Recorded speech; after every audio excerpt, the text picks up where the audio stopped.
He said, even though I'm like, you get some of the stuff, but when people see black, so I'm used to treating it no matter what else or what part of my life or my culture is.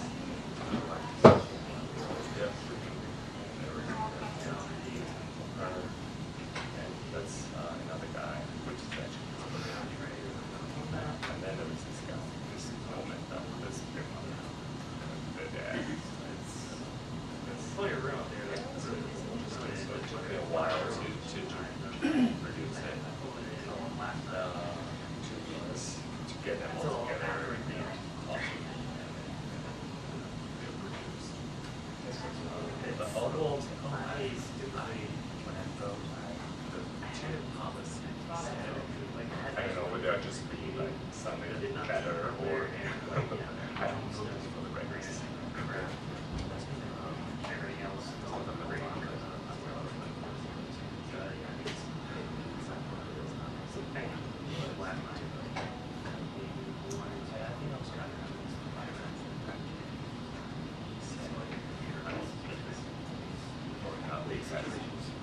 My friends come to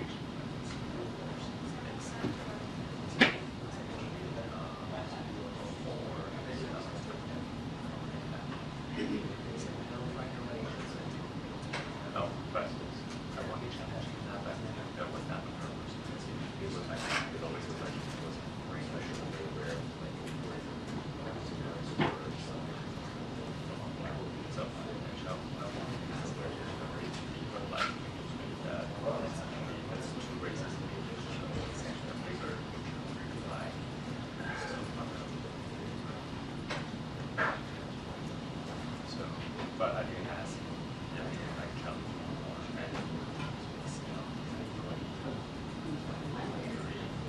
so some of his answers are not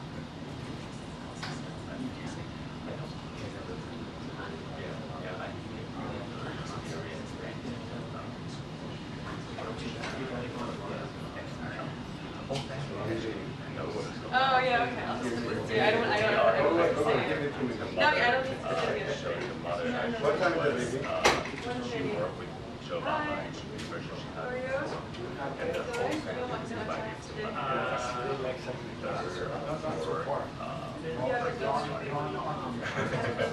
was like, yeah, that was so long ago. They didn't have some share.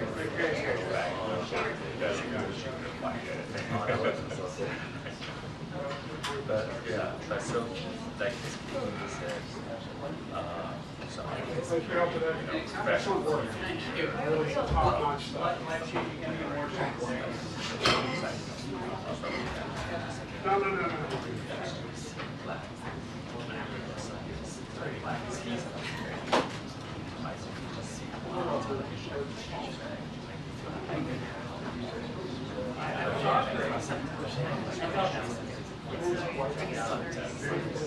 So maybe urged me to pursue suicide. So yeah, I think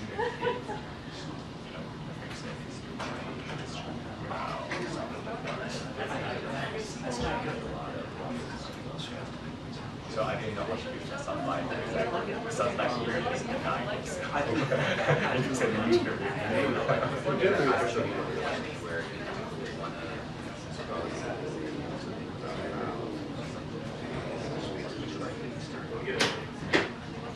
Yes, sir.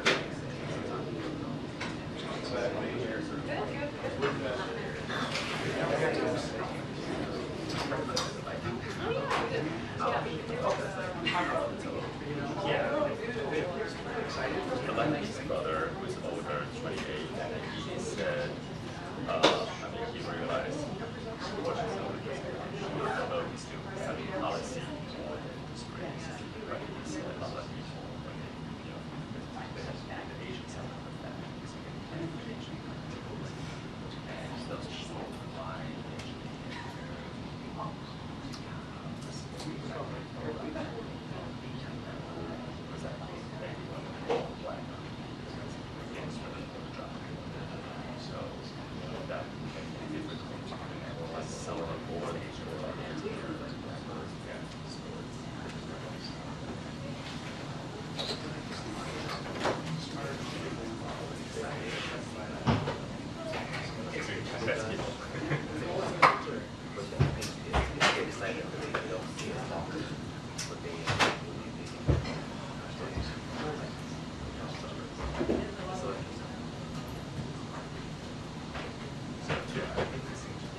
press briefing will begin in 2 minutes. The press briefing will begin in 2 minutes.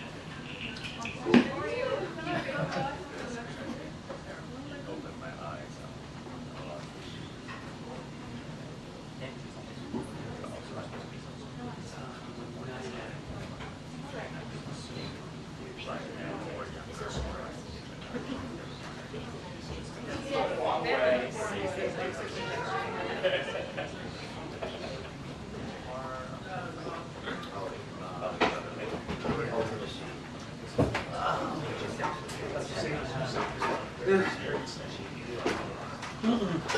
Just trying to get past it, that's all.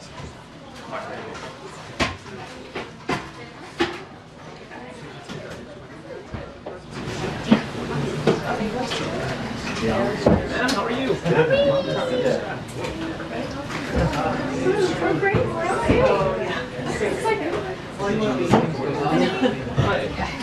Is there any way if we move these, I can get it just back? Yeah, for sure. Yeah.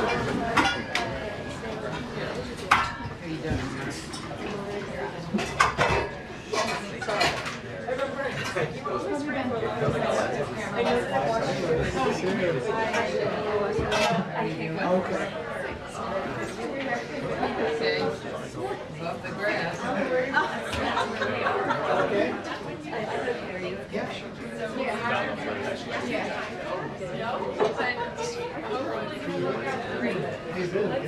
You're like, this is gonna be my election try.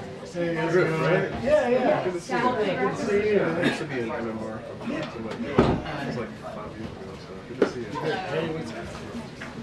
A good time. I'm used to right about now. Moving away from that. Okay. Yeah. I was just like, no,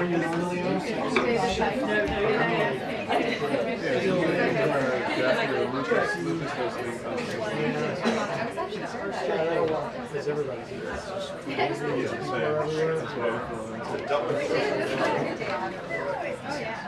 That would be great. All right, everyone. Good afternoon. Okay, I have a couple things at the top, and then we'll get to our guest. Today, President Biden signed an executive order establishing the White House, bless you, establishing the White House Initiative on Advancing Educational Equity, Excellence, and Economic Opportunity through Hispanic-Serving Institution, alongside nearly 24 champions for these institutions and Latino communities. The president also announced that today we are investing nearly $19 million to build research infrastructure for 5 HSIs. We know that these institutions make an extraordinary contribution to our nation's higher education system and shape the future of the nation, and over half of all Hispanic and Latino students attend a Hispanic serving institution. Today's announcements are part of the historic actions this administration has taken to expand economic opportunity for Latino communities. Next, 1 year ago today, President Biden issued a landmark executive order to ensure that America leads the way in seizing the promise and managing the risks of AI. The executive order directed sweeping actions to manage security risk, protect Americans' privacy, advance civil rights, and stand up for consumers and workers, and promote innovation and competition. Today, President Biden announced that federal agencies have completed on schedule each action that the executive order tasked for this past year, more than 100 in all. As President Biden has said, AI is the most consequential technology of our time. The president and the vice president will continue working to ensure that this technology is developed in a way that works for the American people.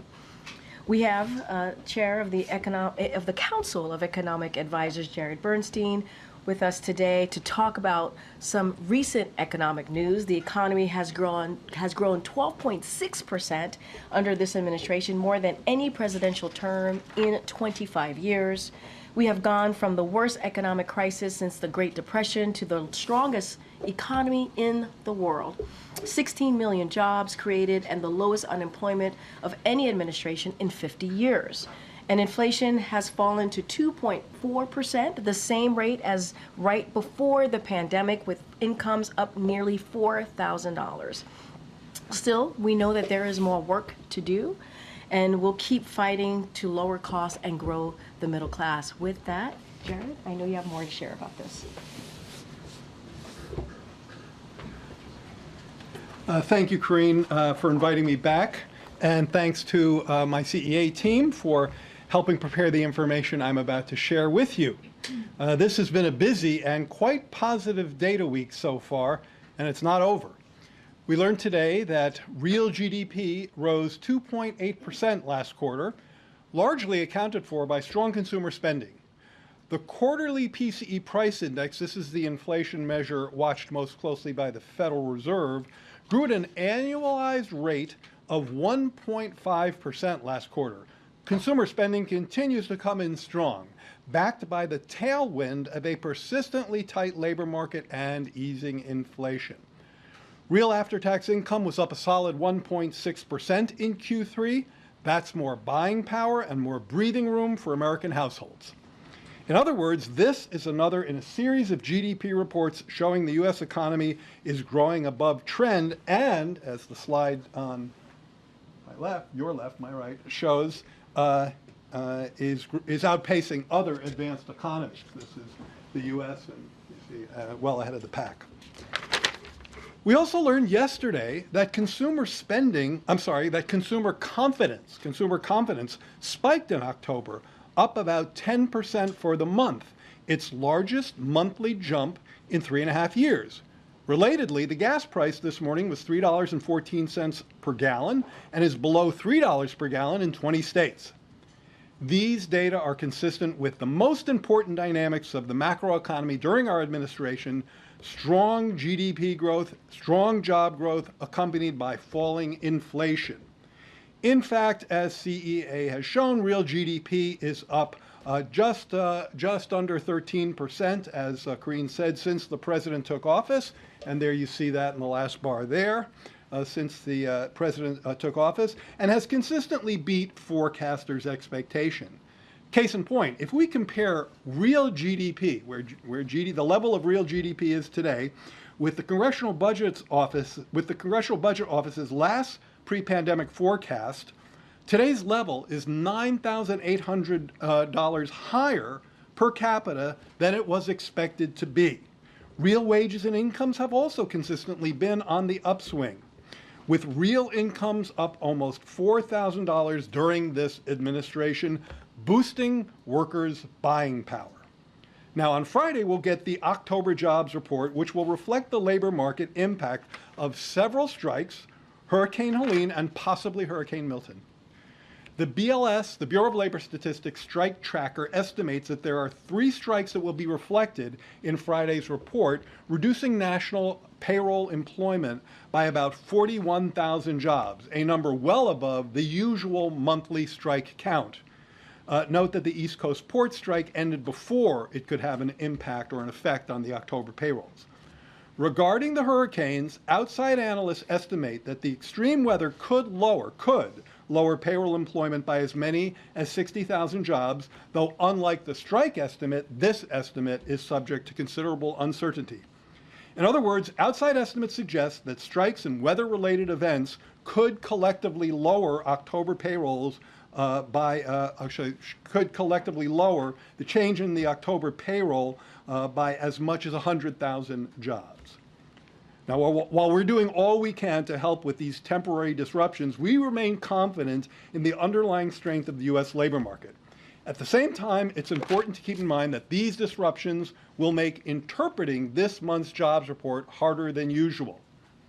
Despite the recent positive data flow, let me be crystal clear that there are no victory laps here.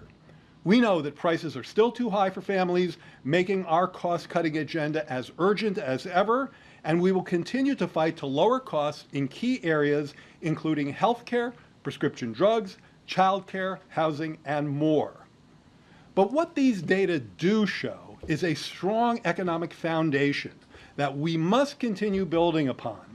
We must especially maintain this progress against efforts by congressional Republicans to drive inflation up with a large national sales tax in the form of tariffs, and we will fight their efforts to repeal the very cost-cutting measures I just referenced. With that, I'll take your questions. Thank you. There are signs that U.S. consumer durability is due to the spending by affluent households. I was wondering if you could just address how does this square with the administration's bigger message about focusing on the middle class and the poor? Is this not just what we're seeing, the wealthy doing better and the middle class staying at the same or even doing worse? Well, first of all, one thing we know, we've documented this a great deal, but there have been some newspaper articles that also have this in the past week, is that when labor markets are persistently tight, and as you heard Karine say, the unemployment rate has been at a 50-year low in terms of its average over our watch, that tends to disproportionately help the most vulnerable families. So one thing we can tell you with great certainty is that wages and incomes have grown most quickly for those in the bottom half of the income or wage scale. Now, you mentioned consumer balances. So one thing that often gets looked at this point in time is these balances and their trends without reference to income. You have to really look at debt service obligations. How much people are, what is the burden on their income when they have to service their debt? So let me share a few numbers with you. Consumer debt service ratios, okay? So this is consumer debt, servicing your consumer debt as a share of your disposable income. This is a Federal Reserve number, and the most recent data is for the second quarter of this year. In 24 Q2, the consumer debt service ratio was 5.6%. 5.6% of disposable personal income for consumers to service their debt. In the quarter before the pandemic, it was 5.8%. So it's actually a tick down. The average over the full spate of the data is just under 6%. So again, that's a measure where we're doing pretty well relative to historical trends. I think the key here is that when thinking about debt, we have to think about debt service as a share of income. We have to look at the debt. It's something we track carefully. You're right to raise it. But we also have to look at the income trends, which have actually been particularly favorable for lower income families. Thank you so much. So you talked about the further need to continuing to lower prices for Americans. The Vice President has talked a lot about going after corporate price gouging in groceries. So just how much is corporate price gouging to blame for inflation and the prices of groceries, and how effective would a federal ban on corporate price gouging be? Well, one thing that has really struck me and our team at CEA and NEC is the extent to which profit margins remain elevated, and labor share of income remains somewhat lower. That is, the share of national income, going to workers. Typically, in a strong economy, we like to see that tilting up, and we have seen it trending up, much in the spirit of the answer to the last question I just gave, with the particular benefits going to lower income families. But profits are still quite elevated, and we see that particularly in the grocery sector. So I do think there's a connection between elevated profits and some of the price movements we've seen. In terms of the impact of legislation, look, I think where the Vice President is coming from there is that there are a bunch of states that already have the authority to take action against price gouging, for example, in the case of an extreme weather event. And nobody should be ripping off consumers on a bottle of water when they're in the midst of a disaster. Having that legislation at the federal level, I think that makes a lot of sense. Good, Andrea. Jared, I want to ask you about, we're in the less than a week to go before the election. I know you can't talk about the election, but can you say a few words about what you think the impact would be of the tariffs that former President Trump has has proposed in terms of the inflationary impact, and what can you do now over the next 3 months if he were to win the election to secure the changes that have been made policy-wise that have allowed the kind of positive trends that you've outlined here? Well, on the tariffs, there have been numerous outside analysis of the impact of not just the tariffs, but an agenda that has sweeping tariffs, 60% on China, 10 or 20% on all imports coming in, deportations, and compromising the independence of the Federal Reserve. Outside analysts have correctly labeled that as a pretty toxic inflationary brew, and I very much agree with that.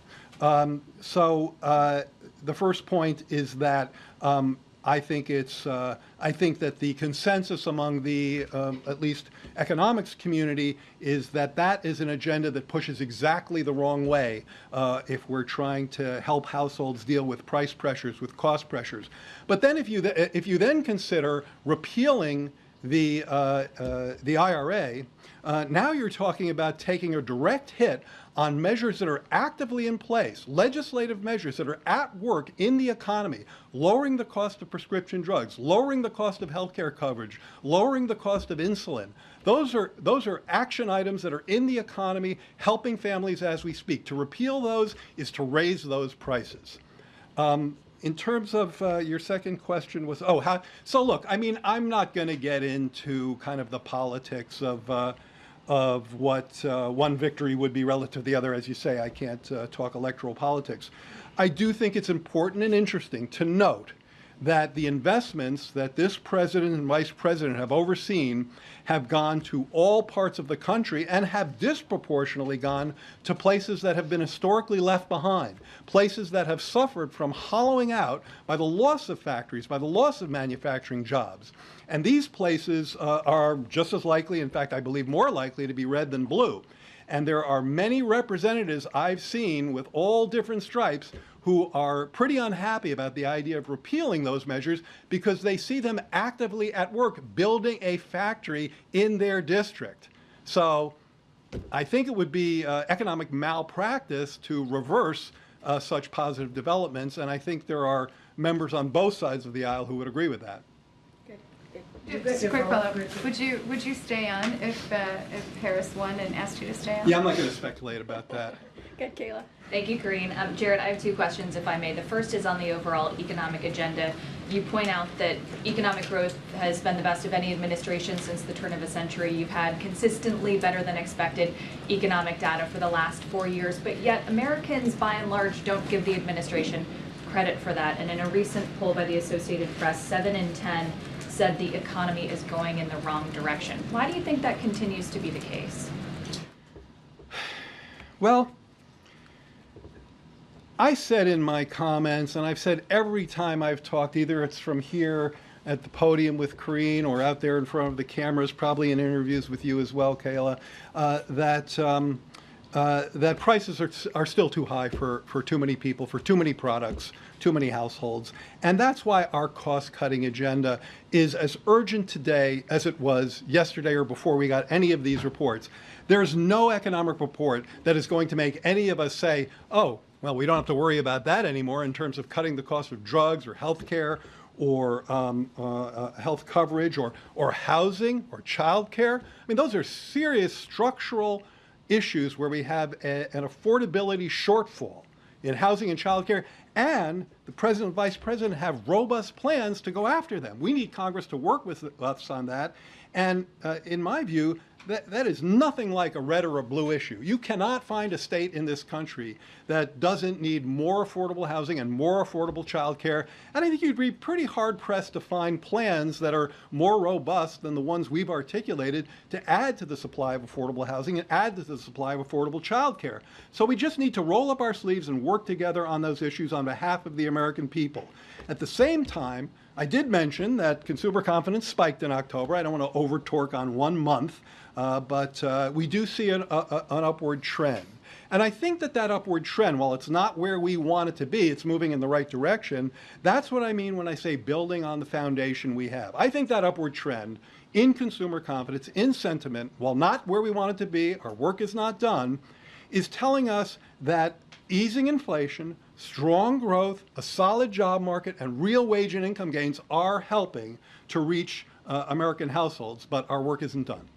mentioned the difference in the ideologies and the platforms of the two candidates for office through the perspective of outside analysts. And I know that you can't comment specifically on the election, but given that GDP is backward-looking data that goes through just the end of September, and the fact that this election has been in a dead heat in recent weeks, I'm wondering in some of the more real-time data that you look at, if you're seeing that election uncertainty play out in any consumer or business behavior. I think that, well, here's a really arcane way of answering your question, and then I'll try to speak English. But the arcane way is, and feel free to go ahead and test this, I believe that if you put the economic indicators that we've been generating in almost any election model, it would show the incumbent party winning. All right. Others have done that. You can look at those models. So I think that I don't necessarily buy the idea that these are necessarily backward-looking indicators. To be a little technical, if you look at one of the line items in the GDP report today, private domestic spending, which is basically consumer spending plus business investment. Consumer spending plus business, take out net exports, take out inventories, take out government, take out a lot of the noisy stuff, and look at the core of the private economy, again, consumer spending and private investment. It was up 3.2%, higher than the GDP, which was up 2.8. The reason I reference that is the best predictor of where GDP is heading. PDFP is what we call it. We've written about it on our website today. Please read the CEA blog and follow our tweets. And that's a forward-looking measure. So I feel pretty confident in those assertions. All right, Ed in the back. Yeah. Thanks, Jared. And Karine. So average hourly wages, Jared, are down 1.4% from the month President Biden and Vice President Harris got into office in December of 2021. Overall prices are up 20% in that same time. Americans have racked up a record amount of credit card debt, 1.14 trillion. So why does this economic growth come with such hardship? So we've had this conversation before, but let's have it again. I think you make an analytic mistake, with respect, when you start measuring wage trends from, what I guess it's January 21, is that what you're doing? Yeah, January of 2021, yeah. January 21. I don't have the graphic here, but we have it all over the place, and I'll make sure you and others get it. Wages were spiking in that month. Now, how the heck could wages be spiking? I mean, going way up. It looks like a mountain peak. How could wages be spiking in such a lousy economic month of January 21? The reason is that is the heart of pandemic employment displacement. Who gets displaced? Low-wage workers. So if you compare to that mountain peak, you're always going to get a decline, and so it's a distorted measure. What you want to do is compare to a period, say, before the pandemic to where we are now, and if you do that, you see wages are up, you see incomes are up, just like I stated in my comments today, and we have many of these indicators that we're happy to share with you. I think, again, on the consumer credit point, it's important to look not just at consumer credit, but at debt service relative to income. We do see incomes, as I've mentioned, incomes have been rising, real incomes have been rising at a good clip, and therefore people have been able to service their debt at levels that are historically pretty low. So look, it's something we have to watch. I do think one else thing that's happening, and that this may resonate with you a bit more, because it's again related to pandemic economics, which is its own weird beast. One of the things that we saw in the pandemic was that savings rates went also through the roof. People had what economists call excess savings, partly because they were spending less on services, right? They couldn't go out, and partly because of fiscal support. Well, those excess savings led to low-income people having more savings than they'd ever had before. Their FICO, their credit rates, their credit scores were going up because their savings were so uniquely high. And so there's probably also a dynamic where people are needing to adapt to a world without those excess savings. And that also probably takes a little bit of time. But it seems you talk about it's servicing credit debt. That's almost treading water for a lot of families, just servicing and pushing that debt along. As long as your income is rising relative to your debt, you can service that debt. And so that's why the numbers I cited. That's not getting ahead. Well, I think if you want to look at getting ahead, so there's a couple of parts to this. You want to be able to, you're right, you want to be able to service your debt while you're getting ahead. So that's why when I cite the fact that wages are up for workers, like over the past year. I think the increase, well, we'll know more on Friday, but over the past year, real wages are up 1.5% for middle wage workers. If you look at low wage workers over the course of this recovery, this is an article from the media this week, we saw, I think, growth rates of 7% over this recent period. So you can do two things. As long as you keep your debt service ratio in around historical levels, you can pay off your debt while your paycheck expands. And I think we've seen some of that.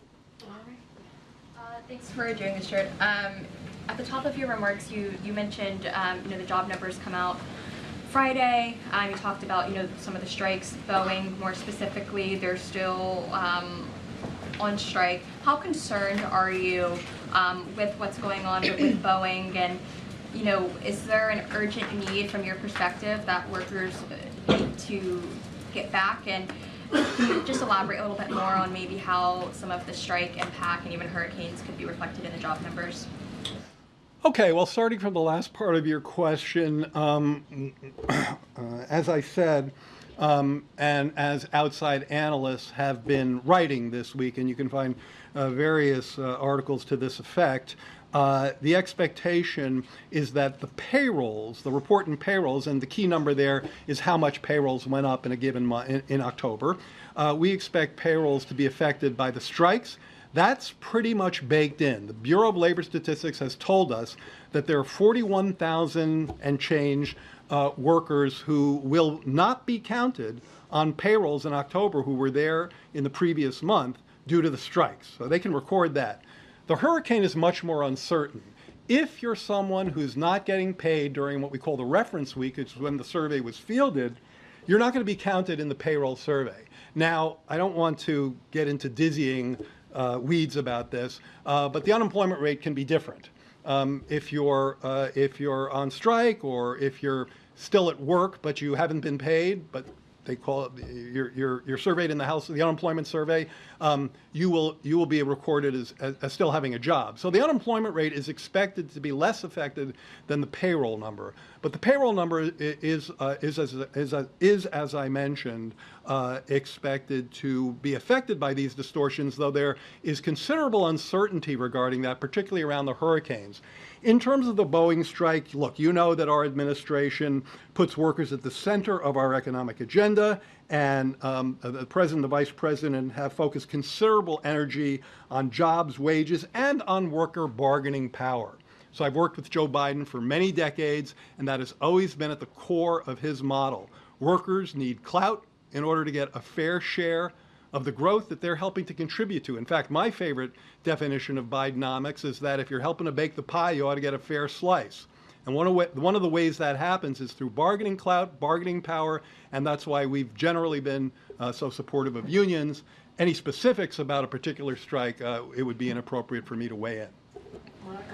Jared, you mentioned the recent wage growth, but as many Americans are going to be heading to the polls and voting based on what they've experienced and what they are feeling, when do you think people will feel wage growth and their wages starting to outpace inflation? Yeah, it's a really important question. It's not an easy one to answer. It has a lot to do with we at CEA have made up something that turns out to be a real thing. We call it your personal price vector. This is this idea that everybody walks around with a list of prices in their head. What's on that list? Gasoline, groceries, sure. But if, like my wife, you're somebody who likes to garden, fertilizer is on that list. And you remember what things cost. You remember that you used to pay $3 for this, and now you're paying $4 for this. Now, one of the points that I'm making is that as your pay goes up, that $4 becomes something you can afford again. So here's a calculation that we do that no normal person would do, which is that it says, if you look at how much work, how many hours of work does it take to buy a bag of groceries right now, it's about the same or even a little lower than it was before the pandemic, right? Because yes, grocery prices have gone up, but especially recently, wages have gone up more than grocery prices. So for whatever hours of work it took you to buy a bag of groceries before the pandemic, it's about the same, even a little less right now. So why don't people feel better? Because they still remember what things used to cost. they still have that, their PPVs, or personal price vectors, have yet to update completely. But they are in that process. And so one test of this theory is, okay, time has to pass, inflation has to stay low so that prices don't get shocked again. You know, time passes, check, because that's like a physical reality. Inflation is low, 1.5% on a quarterly basis for the PCE last quarter. Real pay has to go up, and we have to do all we can to help on the cost-cutting agenda. Now, if all of that would help, and answer your question, if all of that is truly helpful, we should see confidence and sentiment indices begin to tick up starting around now.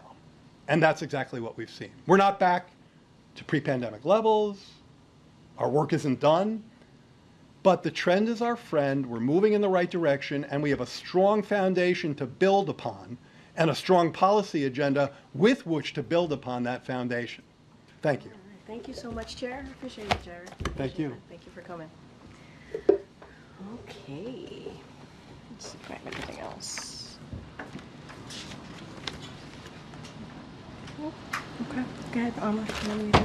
Can you just address the president's comments yesterday referring to Trump supporter as garbage? And I know he's tried to clarify that he was trying to talk about what the person said.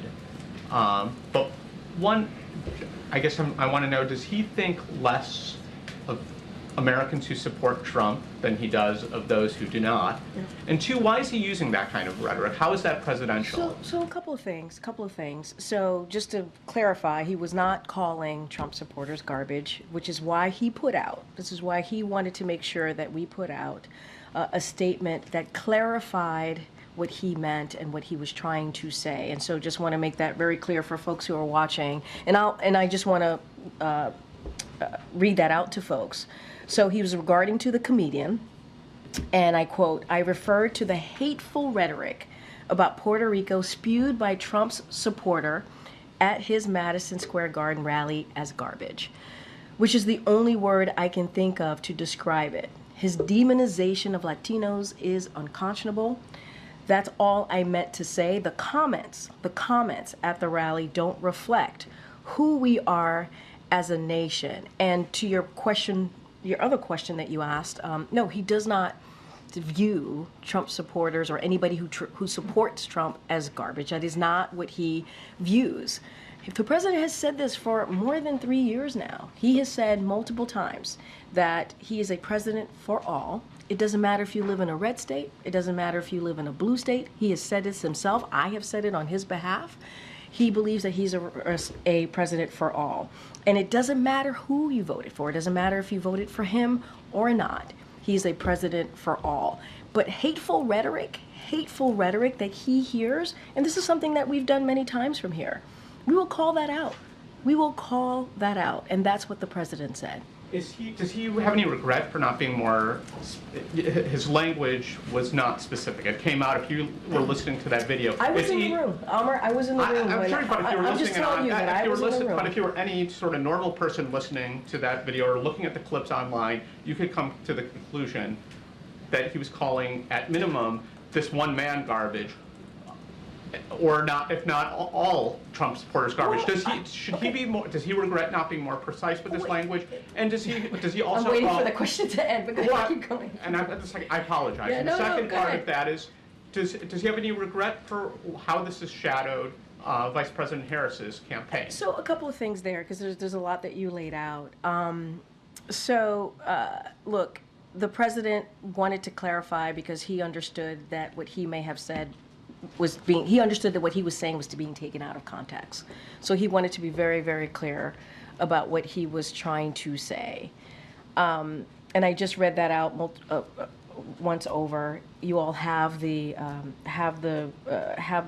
tweet or the statement that's on X. If you want to read it right now, feel free to do so. And he was talking about hateful rhetoric, and we've called out hateful rhetoric from here. We have.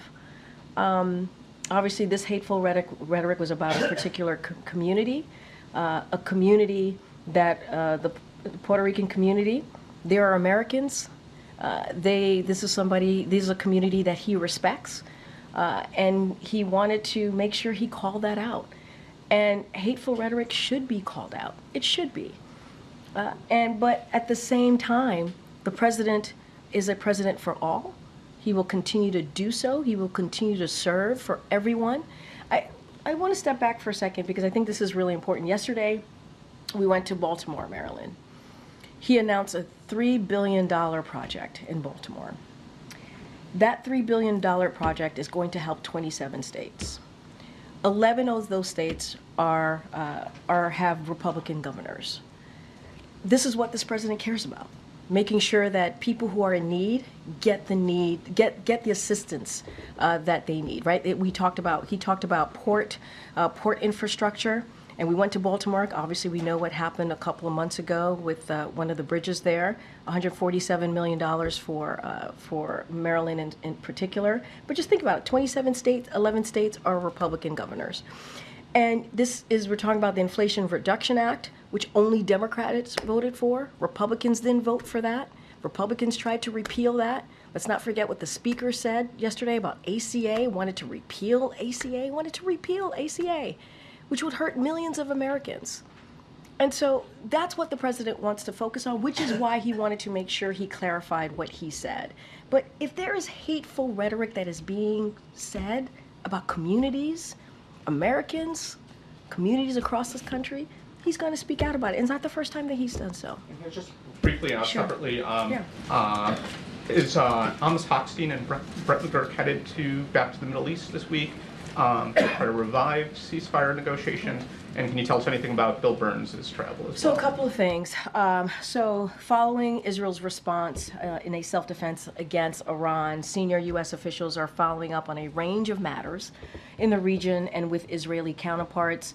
Bill Burns will be in Cairo on Thursday to engage with Egyptian counterparts on bilateral matters, as well as the process to secure the release of hostages. CENTCOM Commander General Eric Kurilla is traveling to the region to discuss regional defense and will visit Israel to engage with counterparts and U.S. personnel. And then you asked me about Brett and Amos. So you have two White House officials. They're going to visit Israel on Thursday to engage on a range of issues, including Gaza, Lebanon, hostages, Iran, and border regional matters as well. In all of these engagements, you will see that the U.S. will reaffirm its ironclad commitment to Israel's security, its warning against any further direct military attacks by Iran against Israel, and its support for de-escalation backed by deterrence in the region more broadly. And that's the engagement that you will see from this administration over the next couple of days. Go ahead, Celine. Thanks, Karine. So did President Biden make a mistake in his comments yesterday? He clarified what he said. It was very clear what he was trying to do. He was wanting to make sure that what he said was not taken out of context, and he clarified that. This isn't the first time the White House has had to defend or clarify the president's comments. Nobody's defending the president himself. This is the president himself wanting to clarify what he said. He wanted to make sure that it was not taken out of context. These are the president's words. Nobody here is defending. We are laying out what the president said himself, and he wanted to clarify that. So those comments were made as the vice president was speaking about unity at the Ellipse last night. Did the president speak to the vice president before or after that speech? Well, I think in a gaggle that the vice president did not too long ago, she confirmed that she had a conversation with the president. The president was very proud of the vice president. She gave a historic speech last night, and he certainly wanted to congratulate her. So that was after the speech. That was after the speech. And did the president make any reference to these remarks or apologize to the vice president? What I can say is I'm not going to get into private discussions here. That's not something that we do from the podium. I'm not going to do that. But the president and the vice president speak regularly. That is not uncommon. She is the vice president. He is the president. So obviously they have direct communications pretty often. And he did have a conversation last night because he was proud of her historic speech, and he wanted to congratulate her. And again, they speak regularly. And did you or anybody else speak to the president last night to seek clarification by what he meant once realizing it was being taken out of context? I was in the room when he delivered his remarks last night and during the live stream. And what I can say is he himself wanted to make sure that there was clarity in what he was trying to say. Again, we are talking about hateful rhetoric, a hateful rhetoric that was being said. And the president wanted to be very clear. He also feels, and we've been doing this is nothing new here, for the past more than 3 years. When hateful rhetoric is being said, the president believes it's important to speak to it and call that out. And that's what the president was referring to, a comedian, a particular comedian from just Saturday night. Well, you all covered this at Madison Square Garden, who was spewing hate against the Puerto Rican community, and the president felt that he needed to say something. At the same time, he wanted to make sure that his words were not taken out of context, and so he himself wanted to make sure that a statement was put out to clarify it. Okay. One more on this. Sure. Was the president reading from a script? It looked like he was reading from notes.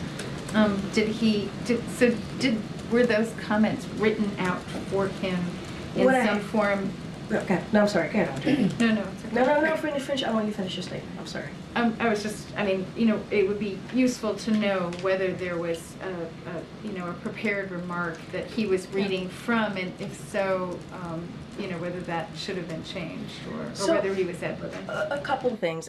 I'm not going to get into specific here. It's not unusual for a president or the vice president or any elected official to have notes in front of them when they're speaking to a crowd or to a group of people. That is not unusual.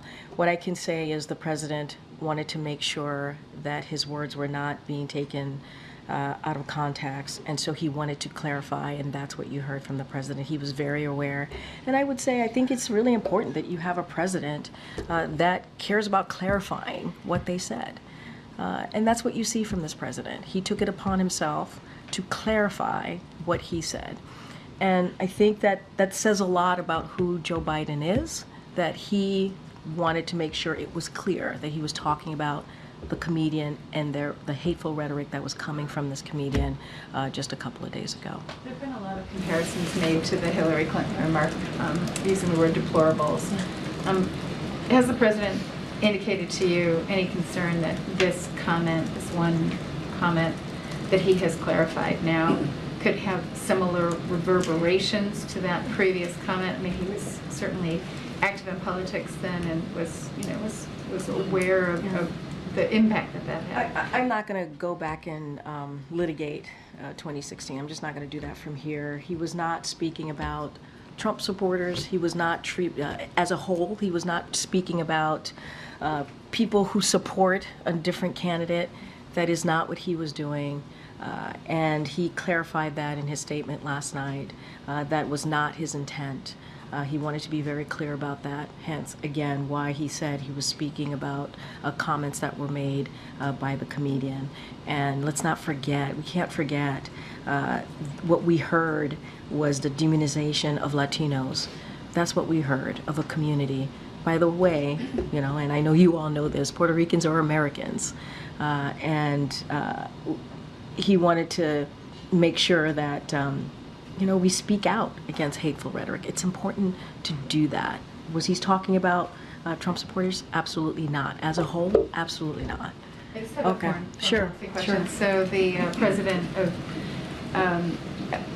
who was just here visiting President Biden said of Cyprus said that he thought that there could be some movement on a Lebanon ceasefire within 1 to 2 weeks. He said that he had discussed this matter with President Biden. I wonder if you can give us a sort of an indication of whether you think that is also true, that there could be a ceasefire in Lebanon within 1 to 2 weeks, and if you could just comment on Israel's ban of UNRWA and whether you think that's helpful for the process. So look, we're going to remain committed to reaching a diplomatic resolution here to end the conflict along the blue line, which will allow Israelis and also Lebanese civilians on both sides to return to their homes. And this is something that we've been pretty consistent about, and we're going to continue to have certainly that commitment to have diplomatic resolution to end what we're seeing along the blue line. Look, and we're also been very consistent to not having negotiating certainly in public. That is not something that we're going to do from here. We're going to certainly be optimistic, and we are committed to that. Just not going to go into any kind of where we are with those conversations, what's happening. We're not going to certainly negotiate out from here. As it relates to, I'm assuming you're speaking about the Knesset vote on UNRWA. So look, certainly we are deeply troubled by that, by this legislation that could shut down UNRWA operations in the West Bank, Gaza, and also East Jerusalem.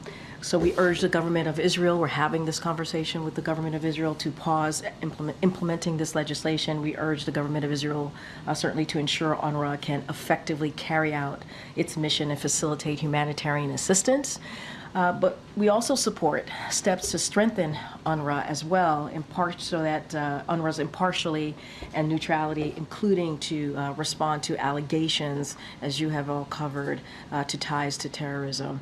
But we are certainly deeply troubled by that, and we're continuing to have conversations with the Israeli government. Go ahead. Thank you, Karine. First on the comments last night, was the president aware in the moment, as soon as he had made those comments, that they could potentially be misconstrued and be problematic, or was it only after conversations with aides? I'm not going to get into a process. I think what's important is the president put out a statement and wanted to make sure that he clarified himself, clarified what he meant here, and this is something that he wanted to do, and that's what you saw from this president last night. And I think that's important to note. I would also say, and I said this already and I'll say it again, from day one, this president has always said that he will be president for all Americans. It doesn't matter if you voted for him or not, and that continues to be the case.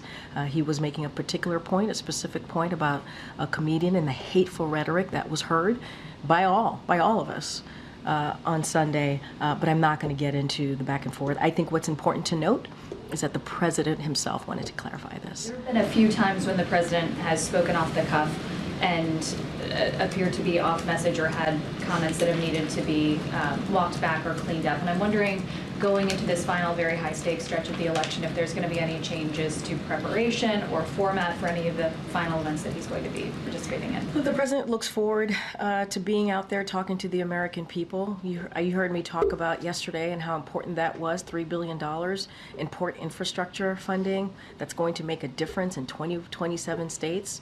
11 of them are red states. This is what the president cares about, to deliver for all Americans. And so that was an event, that was a great event. We talked about the $147 million he talked about this, that's going to go to the port. And not just like dealing with infrastructure, but also creating good paying jobs, thousands of good paying jobs. And so the president's going to continue to do that. I don't have any changes to speak to from here.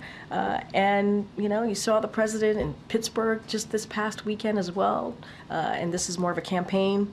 That was a campaign stop, so I'm going to be really mindful, but he saw him talking to laborers and union members, and they were thrilled to see him and very thankful for the work that he's done on behalf of union workers over the past 3+ years. And so that's what you're going to continue to see from the president. It doesn't matter if it's because of the election is a couple of days away. This is what he's going to go do in the next 3 months. And I think the president enjoys being out there, and nothing is going to stop him from doing that. On foreign policy, just finally, CNN is reporting, according to a high-ranking Iranian source, that Israel's recent attacks on Iran will be met with a definitive and painful response that will likely come before the election on Tuesday. What preparations does the U.S. have underway for Here's potential what I'll say. response? Iran should not respond to Israel's retaliation. They should not. If it chooses to do so, if they do, we will support Israel in defending itself. But they should not. They should not respond to Israel's retaliation. Okay, Karen. Thanks. The White House had advised that the president will be heading to Pennsylvania twice at the end of this week, Philadelphia on Friday, Scranton on Saturday. Obviously, very important battleground state. First, can you talk about what he's going to be actually doing there at both of those stops? And second, is there any thought to not having him out on the campaign trail in a battleground state, given the criticism he's facing for the comments from last night? So look, as you just stated, it's a campaign event. I'm not going to speak to on Saturday, yes. So I'm not going to speak to the details of the Scranton visit. I don't have anything else to add beyond what we shared with all of you in the week ahead. I don't have any changes. I don't have anything more to advise from here. What I can say is what I kind of said with Kayla in answering her question, which is the president certainly looks forward to being out there, speaking directly to the American people, talking about what we've been able to do and deliver in the past almost 4 years of this administration. And that's what he enjoys, right? He enjoys having those direct contact, if you will, with Americans. I don't have anything to share beyond what we already announced to all of you and shared with all of you about what the next couple of days are going to look like. Give us a sense of why those two places. Did he want to go to those? I mean, they're pretty specific locations for him that he has ties to. I'm going to be super careful, super mindful from here, but as you know, the president is from Scranton. He loves Scranton. We've been there a couple of times, and I think he always looks forward to going back there. It is a place that he loves, a place where he spent a lot of time in his youth growing up, and still have close friends and family there. But also, he also believes it's important to continue to be out there to talk to folks directly about what we have done.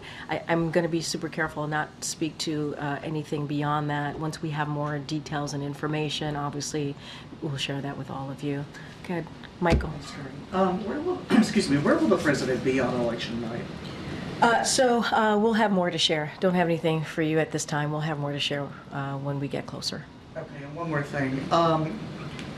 Will he attend the inauguration in January regardless of who wins?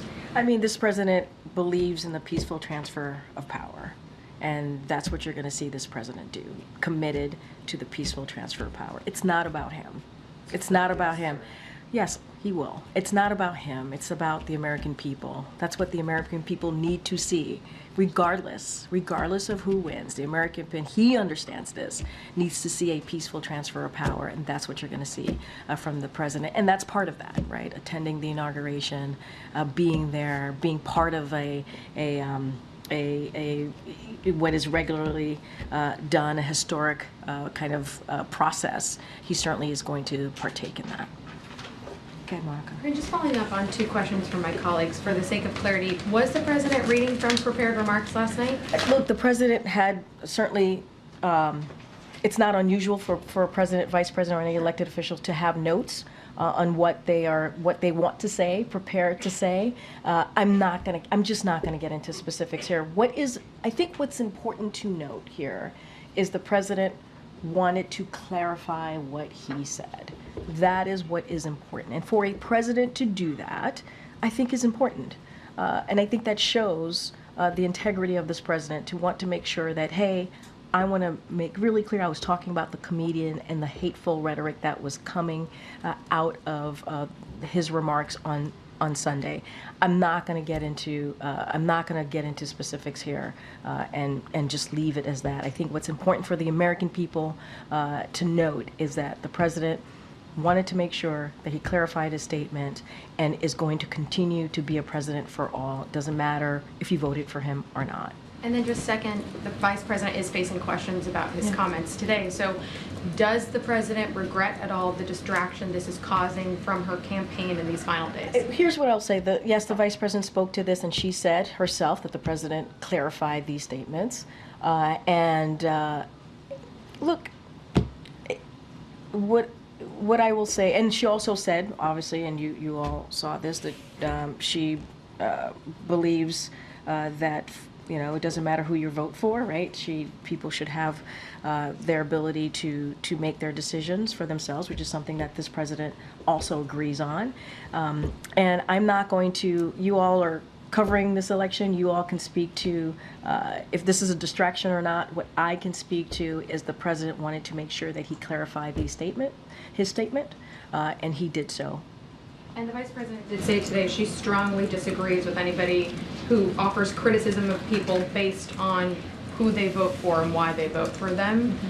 Does the president view that differently? Yes, he feels the same way. He feels the same way as what she stated. But that's something that the president has been saying for some time. He has. He has been saying that it doesn't matter if you voted for him or not. He's your president. He's a president for all Americans, whether you're in a red state or a blue state. This is something that the president certainly believes. And he has been saying himself. He has said this himself. And that's why he didn't want what he said to be taken out of context. That's why he wanted to make sure it was clarified, because that is indeed what he believes. So he agrees with the vice president. Okay, Willie. You touched on this just a little bit about the president agreeing with the vice president, but will the president be a little bit more careful in his upcoming events? I know you can't speak to the campaign events, but in his remarks, what is he going to do differently in terms of what he says to the American people for fear of isolating someone with his comments? Look, here's the thing. You have a president who wanted to make sure what he said was not taken out of context and took that extra step to clarify. I think that tells you where the president is. He took the extra step to clarify. And, you know, you don't see that from many elected officials. You certainly didn't see that from the former president. And this president wanted to make sure it was not taken out of context. And so he wanted to clarify. I think that tells you everything that you need to know. Just two quick ones, if I may. On North Carolina, I wanted to see if there's an update about resources there. Both candidates in North Carolina, I wanted to see what the hurricane response, ongoing response is. And on the ballot boxes and the fires and the ballots, and is the White House in contact with local communities about how they can keep their ballots safe, or what's the White House doing there in response? So a couple of things there. I do want to speak to North Carolina, and I think thank you for that question, because I think it's important for folks to have an update. So as you know, the Biden-Harris administration, when it came to dealing with these two historic hurricanes, Hurricane Helene and obviously Hurricane Milton, we did a robust whole of government response provided hundreds of millions of dollars in financial assistance to survivors and to substantial debris removal and power restoration. And that is what you saw from this administration. As it relates to specifics there, this includes over $1.3 billion in assistance for individuals and families to help pay for housing, repairs, personal property replacement, and other recovery efforts, and over $1.1 billion in public assistance, including to support local and state governments as they recover and rebuild. And specifically, what we provided to North Carolina, over $193 million in direct financial assistance. This is for survivors, obviously.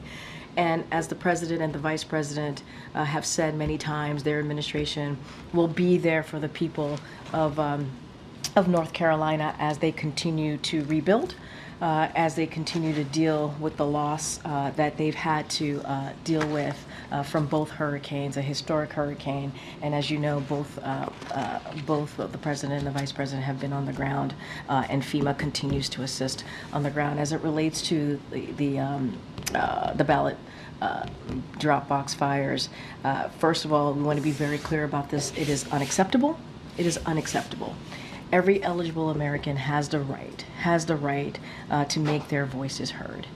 And so we are committed to making sure that Americans' right to vote occurs, right? We are committed to that, and we want to make sure that is not undermined. And so we're working with state officials, providing replacement ballots to those affected, and are working to protect against future incidents. That's what state officials are doing, and FBI certainly is going to investigate these incidents. So I would refer you to them specifically about the incidents, but we certainly will call that out, and it is unacceptable. Every eligible American has the right to exercise their right to vote and make sure that their voice is heard. Okay, go ahead, Garen. A Supreme Court ruling allowed the state of Virginia to purge 1,600 voters from the registration rolls suspected of being non-citizens. Critics argue that the ruling violates the National Voter Registration Act, which bars systematic changes to voting rolls 90 days before an election. What does the White House make of this ruling?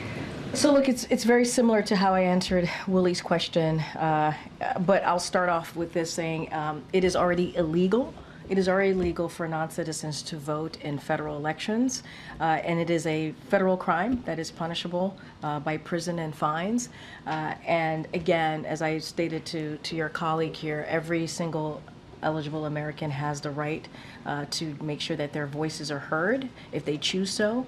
And so that is something that we're going to continue to make sure that that happens. And I'll just leave it as there for now. Topic. Yeah. The mother of Shanquella Robinson, the 25-year-old North Carolina woman killed in Cabo, Mexico in 2022 after a physical assault caught on video while vacationing with people she believed to be her friend. Her mother filed a wrongful death lawsuit against those 6 individuals who, and also names the State Department and FBI, accusing the agencies of negligence in their failure to extradite those involved and failure to properly investigate that case. Given that her family did have a meeting here at the White House, wonder what the White House has any reaction to that lawsuit? Yeah, I'm going to be mindful and careful here. It's an ongoing case. There's a lawsuit obviously tied into this. So what I will do is refer you to certainly the State Department and just not comment from here. Has the White House been in contact with the Robinson family outside of that one meeting last year? I would have to connect with my colleagues here. I don't have anything to share beyond that one-time connection, but I would have to connect with the team here. All right, thanks everybody. Have a good one.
So, as I